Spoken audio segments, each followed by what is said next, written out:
guys, good evening to all of you. चलो tennis topic चलते हैं। कहानी अभी तक कहाँ तक थी? कार्बनिक यौगिकों के बारे में, इतिहास के बारे में जानते हैं। देखिए बेटा,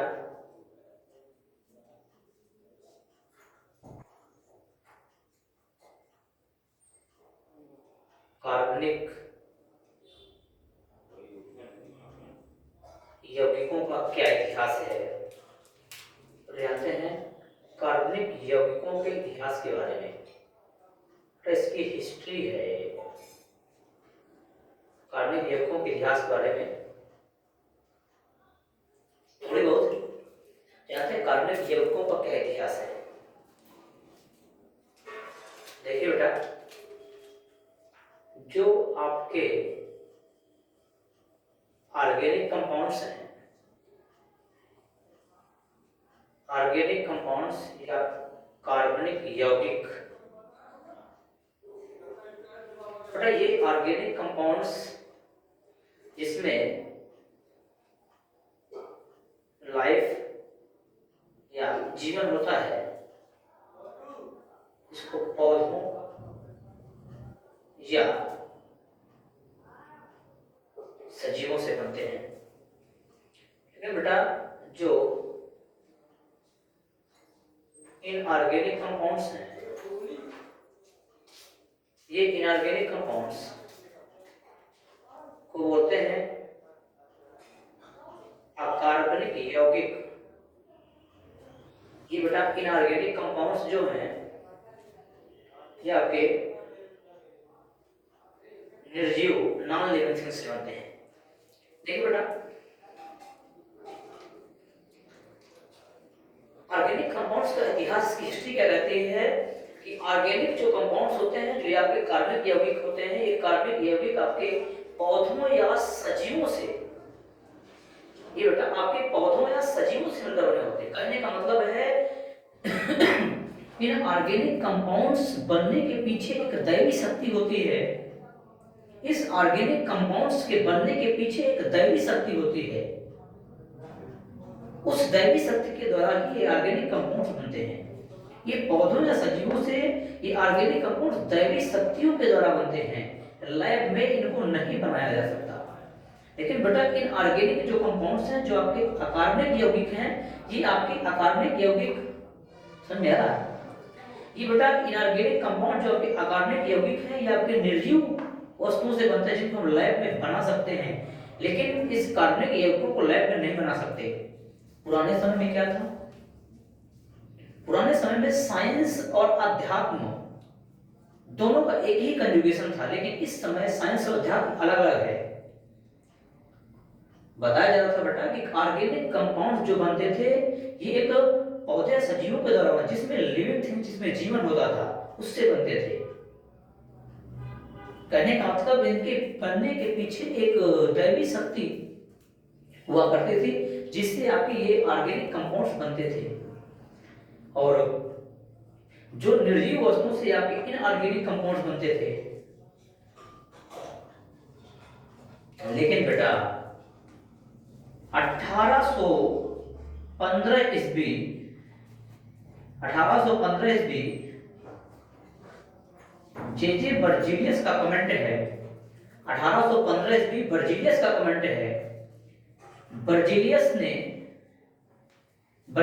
ने ही बेटा विटल फोर्स, बर्जीलियस ने ही बेटा ये विटल फोर्स को बताया था।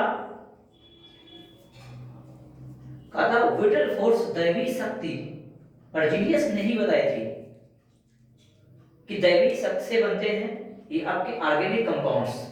बताया कि बेटा ऑर्गेनिक कंपाउंड जो कार्बनिक यौगिक हैं, जो आपके कार्बनिक यौगिक हैं, ये कार्बनिक यौगिक, ये आपके कार्बनिक यौगिक विटल फोर्स अर्थात दैवी शक्ति से बनते हैं। दैवी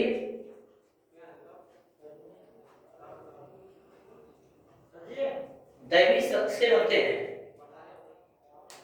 ये जो आपके कार्बनिक यौगिक होते हैं वह दैवी शक्ति अर्थात इसे बोलते हैं विटल फोर्स से ही बनते हैं। बेटा जब ये आपके ऑर्गेनिक कंपाउंड दैवी शक्ति विटल फोर्स से बनते हैं, इसी वजह से बर्जीलियस की इस थ्योरी को विटल फोर्स थ्योरी कहा गया, जिसकी वजह से ही बर्जीलियस की इस थ्योरी को VFT थ्योरी बोला गया, इसी को ही विटल फोर्स थ्योरी कहा गया।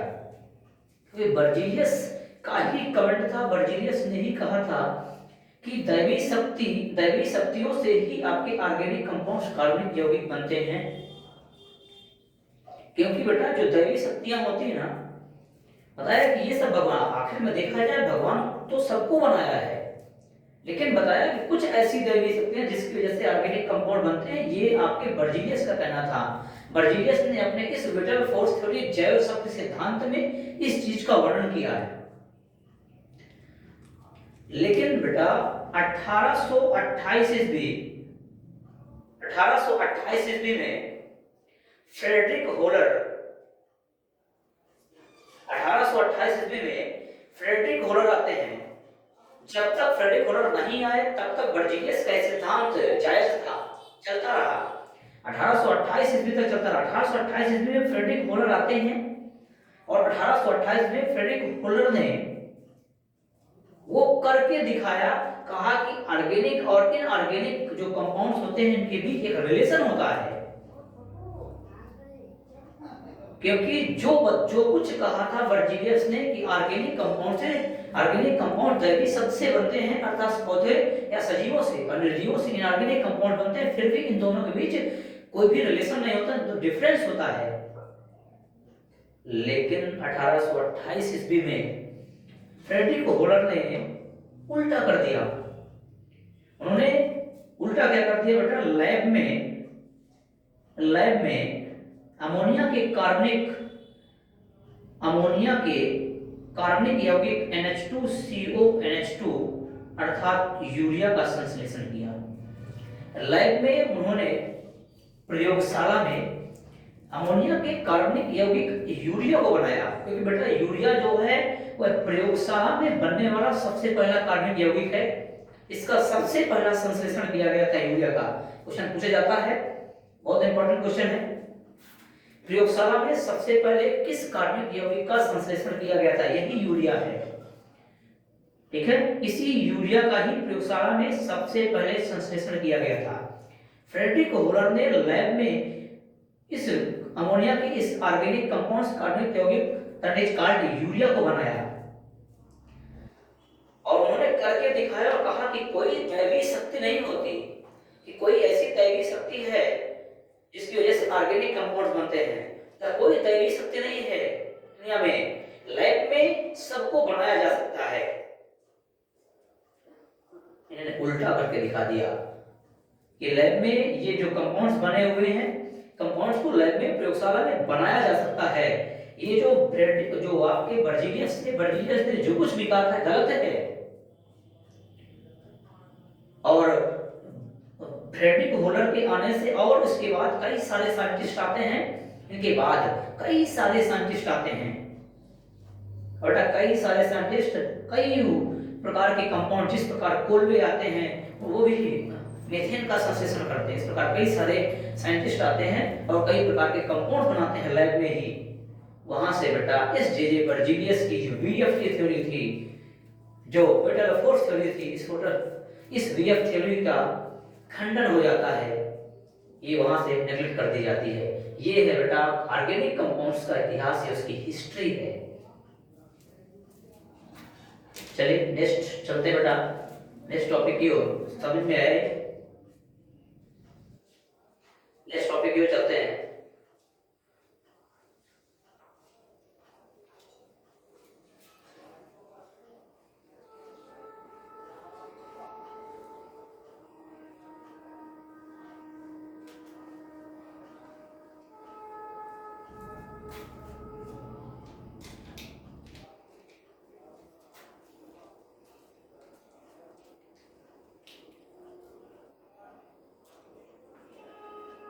देखिए बेटा नेक्स्ट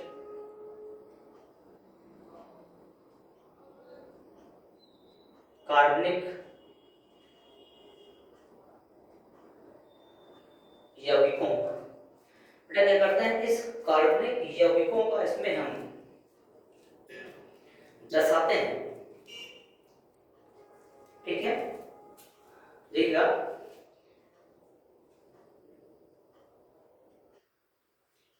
ये बेटा कोई ये आपका कार्बनिक C3H8 ये आपका कोई कार्बनिक यौगिक है, इसका प्रेजेंटेशन करते हैं। ध्यान से देखिएगा बेटा C3H8 है। अब इस C3H8 को हम कैसे बना सकते हैं, कितने कार्बन है, 3 कार्बन बेटा, 3 कार्बन है, कार्बन कार्बन के बीच कौन सा बॉन्ड, सिंगल बॉन्ड। कितने बेटा, कार्बन अपने एक बॉन्ड से जुड़ा हुआ है, कार्बन के 4 इलेक्ट्रॉन होते हैं, 4 बॉन्ड बनाता है, एक बॉन्ड से बना हुआ बचे 3 बॉन्ड, 3 जगह कौन जुड़ जाएगा, हाइड्रोजन। कार्बन यहाँ 2 बॉन्ड से जुड़ा हुआ है, कार्बन के बचे 2 बॉन्ड, कार्बन में 2 हाइड्रोजन जुड़ गए, एक बॉन्ड से जुड़ा हुआ है बचे 3 बॉन्ड, 3 जगह आपके हाइड्रोजन जुड़ गए। ऐसे आप बना सकते हैं। एक तरीका और भी होता है लिखने का, कार्बन के पास कितने हाइड्रोजन होते हैं, CH3, कौन सा बॉन्ड, सिंगल, फिर कितने हाइड्रोजन, 2 CH2, फिर कितने हाइड्रोजन, 3 CH3, ये होता है। ध्यान सुनिए बेटा, बेटा लेकिन जो नई बुकें आती हैं उन बुकों में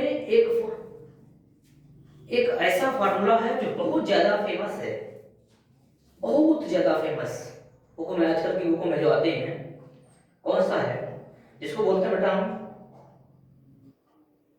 bond line formula.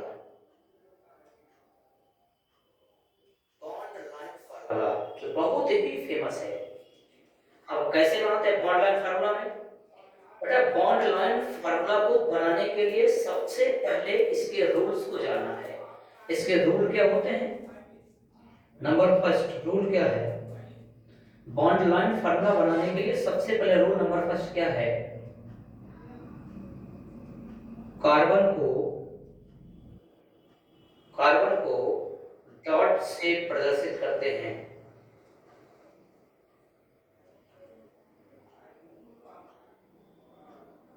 Carbon co dot से प्रदर्शित करते हैं। नेक्स्ट,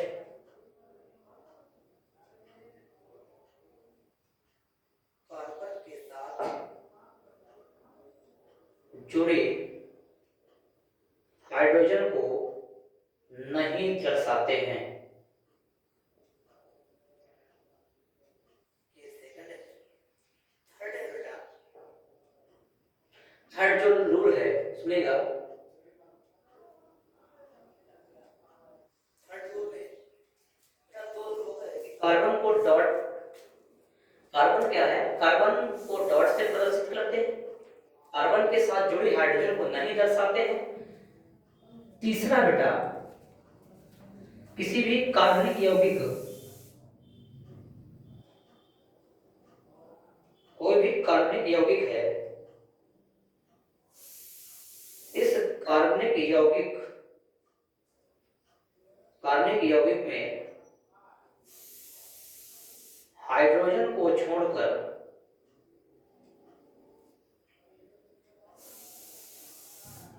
अन्य तत्व जैसे ऑक्सीजन, नाइट्रोजन, अन्य तत्व ऑक्सीजन, नाइट्रोजन को लिखते हैं। नेक्स्ट रूल, थर्ड है बेटा, कार्बनिक यौगिक में किसी ऑर्गेनिक कंपाउंड्स में हाइड्रोजन को छोड़कर अन्य तत्व यदि ऑक्सीजन, नाइट्रोजन होते हैं तो उनको वो भी लिखे जाते हैं, उनको भी लिखा जाता है। अन्य क्या है, चौथा नंबर रूल है, चौथा नंबर बेटा, कार्बन के साथ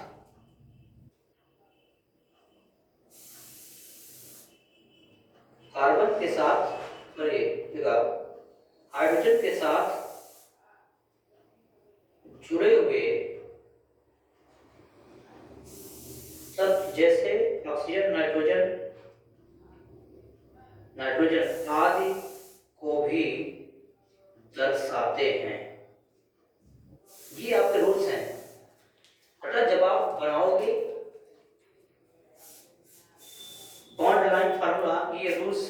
फॉलो करना पड़ेगा। देखो बेटा इस रूल्स को कैसे फॉलो करना है।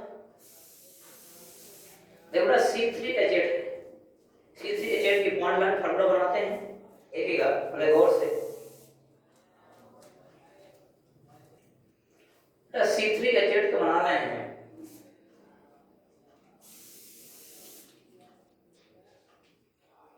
C3H8 बेटा कितने कार्बन है यहाँ पे, 3 कार्बन।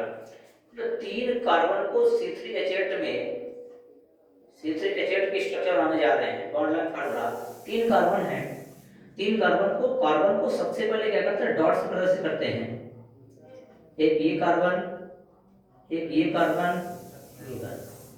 अब देखिए बेटा कार्बन के बीच कौन सा बॉन्ड है, पहले और दूसरे कार्बन के बीच सिंगल बॉन्ड, दूसरे तीसरे कार्बन के बीच सिंगल बॉन्ड। ये बन गई स्ट्रक्चर। बोला था बेटा कार्बन को डॉट से प्रदर्शित करते हैं। कितने कार्बन है, 3 कार्बन, ये आपके 1 2 3 कार्बन हो गए, डॉट से प्रदर्शित किया गया। कार्बन के साथ जुड़ी हाइड्रोजन को नहीं दर्शाते, कार्बन के साथ जो हाइड्रोजन जुड़ी हुई है इन हाइड्रोजन को नहीं दर्शाया गया है। ये है C3H8 का बॉन्ड लाइन फार्मूला। इसे कहते हैं बेटा बॉन्ड लाइन फार्मूला।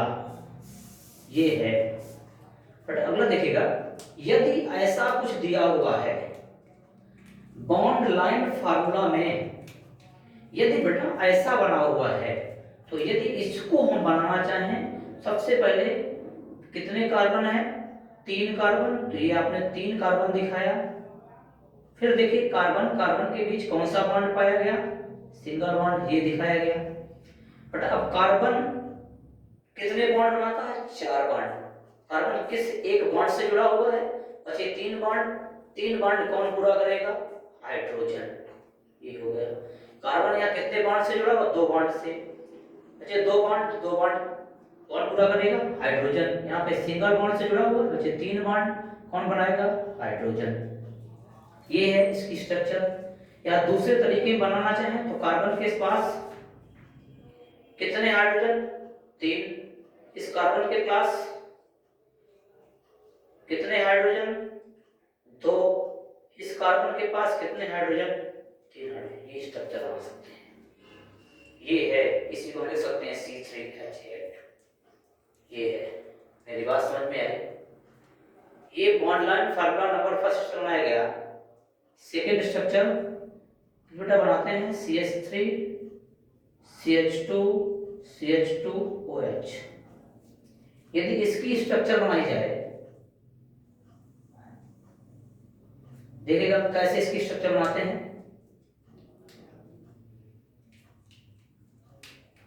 बेटा देखते हैं सबसे पहले कितने कार्बन, 3 कार्बन। कार्बन किससे प्रदर्शित करते हैं, डॉट से। अब देखिए कार्बन के बीच कौन सा बॉन्ड, सिंगल बॉन्ड दिखा दिया गया। कार्बन के बीच सिंगल बॉन्ड पाया गया। अब देखना बेटा कह रहा है, अब देखिए गौर से बेटा, ऑक्सीजन है। अब कह रहा है कार्बनिक यौगिक में हाइड्रोजन को छोड़कर शेष जितने अन्य तत्व होते हैं वो उसको भी लिखा जाता है। अब इस कार्बन से डायरेक्ट कौन जुड़ा हुआ, ऑक्सीजन, तो ऑक्सीजन को भी जोड़ना पड़ेगा। इस कार्बन से डायरेक्ट कौन जुड़ा हुआ है, ऑक्सीजन, ये हमने जोड़ दिया ऑक्सीजन। अब आपको पता है बेटा कि ऑक्सीजन हाइड्रोजन के साथ जुड़े हुए अन्य तत्व को भी दर्शाते हैं। ऑक्सीजन को आपने दिखा दिया। अब हाइड्रोजन से जुड़ा हुआ है तो आपने दिखाया हाइड्रोजन को। इस वजह से ऑक्सीजन की वैलेंसी भी पूरी हो गई और बॉन्ड भी बन गया। ये बनाते हैं, ये है CH3 CH2 CH2OH की बॉन्ड लाइन फार्मूला। इसे कहते हैं बॉन्ड लाइन फार्मूला 1। ठीक है, नेक्स्ट समझ में आ रहा होगा बेटा। ये हम अगला बनाते हैं CH3 CH2 CH2 CHO। यदि इसका बनाया जाए तो इसका कैसे बनेगा, इसका बेटा बनाएंगे, इसका कैसे बनेगा। सबसे पहले देखिए कितने कार्बन, 1 2 3 4, 4 कार्बन है। ये आपने 4 कार्बनों को कार्बन को किससे प्रदर्शित करते हैं? डॉट से। आपके 4 कार्बन को डॉट से प्रदर्शित कर दो। ये कार्बन कार्बन के बीच कौन सा बॉन्ड? Single bond. ये कार्बन कार्बन के बीच सिंगल बॉन्ड हो गया। बेटा देखिए, अब कह रहा अगर इसकी पहले हम इसकी स्ट्रक्चर ना देख लें, यदि इसकी वास्तव में स्ट्रक्चर देखोगे तो कार्बन से 3 हाइड्रोजन जुड़े हुए हैं, फिर ये कार्बन से 2 हाइड्रोजन जुड़े हुए हैं, फिर इस कार्बन से 2 हाइड्रोजन जुड़े हुए हैं, फिर इस कार्बन से इस सिंगल बॉन्ड डबल बॉन्ड से ऑक्सीजन, सिंगल बॉन्ड से H जुड़ा हुआ है। और अच्छे से इसको लिखते, सिंगल बॉन्ड ये H है, तो सभी H जुड़े हुए हैं, ये है। तो बेटा इस कार्बन से ऑक्सीजन डबल बॉन्ड से जुड़ा हुआ है। कहा है कि कार्बन के साथ जुड़े हाइड्रोजन को नहीं दर्शाते, ये हाइड्रोजन है, इस हाइड्रोजन को नहीं दिखाया जाएगा, ठीक है। और बची आपकी ऑक्सीजन, तो ऑक्सीजन को किससे जुड़ी हुई है? डबल बॉन्ड से। तो यह कार्बन है, इस कार्बन से ये आपकी ऑक्सीजन जुड़ जाएगी, किस बॉन्ड से? डबल बॉन्ड से। ये बन गई स्ट्रक्चर CH3 CH2 CHO की, ये है स्ट्रक्चर। नेक्स्ट देखिएगा बेटा, समझ में आया? 4th नंबर देखिएगा, this CH3 single bond CH OH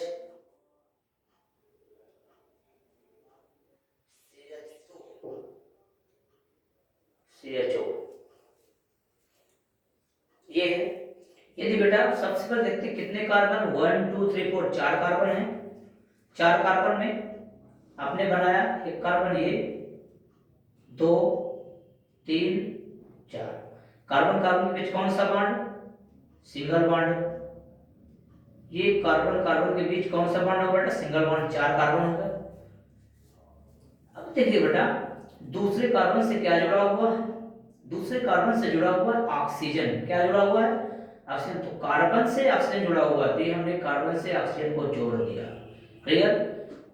और ऑक्सीजन से क्या जुड़ा हुआ? हाइड्रोजन, ये भी हाइड्रोजन पूरा हो गया, इस वजह से वैलेंसी भी पूरी हो गई। और बेटा 4 कार्बन में ये चौथा कार्बन है, चौथे कार्बन से ऑक्सीजन जुड़ा होगा, क्योंकि आपने इससे पहले बनाया ये CHO में, इससे कार्बन से ऑक्सीजन डबल बॉन्ड से जुड़ा हुआ है। कार्बन से ऑक्सीजन डबल बॉन्ड से, कार्बन से डायरेक्टली हाइड्रोजन नहीं जुड़ता। इस कार्बन से ऑक्सीजन को जोड़ोगे, इस कार्बन से बेटा ऑक्सीजन जुड़ जाएगा, ऑक्सीजन, तो ये ऑक्सीजन इस कार्बन से जुड़ गया, किस बॉन्ड से?